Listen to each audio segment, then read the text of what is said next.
super cheap projector for any mobile device. All you need is a box, a magnifying glass, a cutting tool, and some hot glue.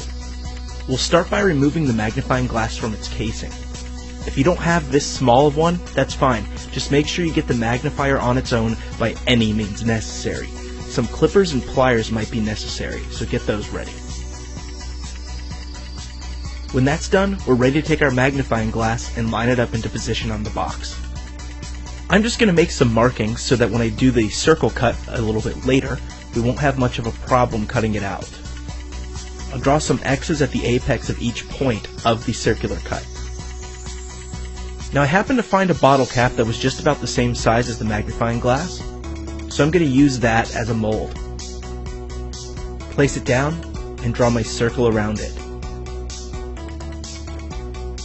Obviously this is going to make cutting a hole much easier.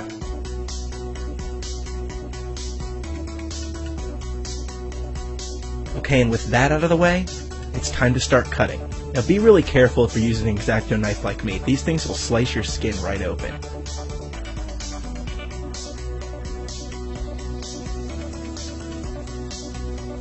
Now pop that sucker out. Awesome. Okay, and it should look something like this. Now we need to place the magnifying glass into the box and hot glue it down into position.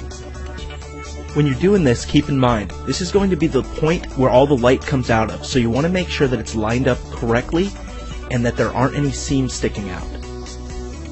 Alright, now we've got the lens in place, or magnifying glass, whatever you want to call it. I'm going to go ahead and color in these rough portions here so we have a consistent look.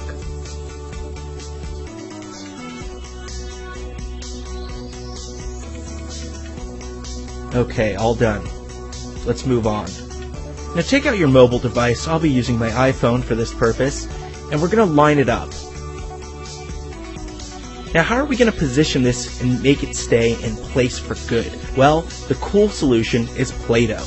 This stuff doesn't cause much of a mess, it's easy to clean up, and since we're going to be trying to get a great focused point from the projector, it's easily mobile so we can move the device around inside until we get a perfect picture coming out of the lens. Give it a try. Oh, finishing touch on the box, of course. Okay, we're ready for a test, I think.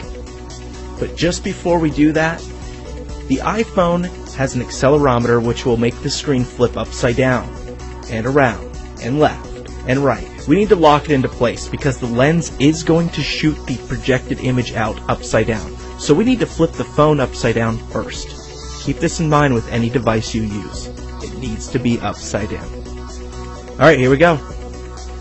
I loaded up an old Household Hacker video from the early days. And as you can see, it's not very strong on the wall. Of course, the light is low right now, so we'll go ahead and kill it. Get a much better image.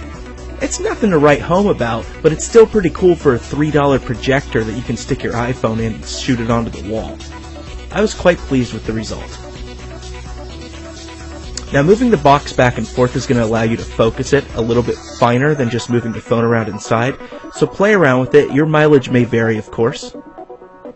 But you end up with a nice cheap projector. You could even cut a couple holes in the back and run an audio cable out so you could hook up to your speakers and have a little makeshift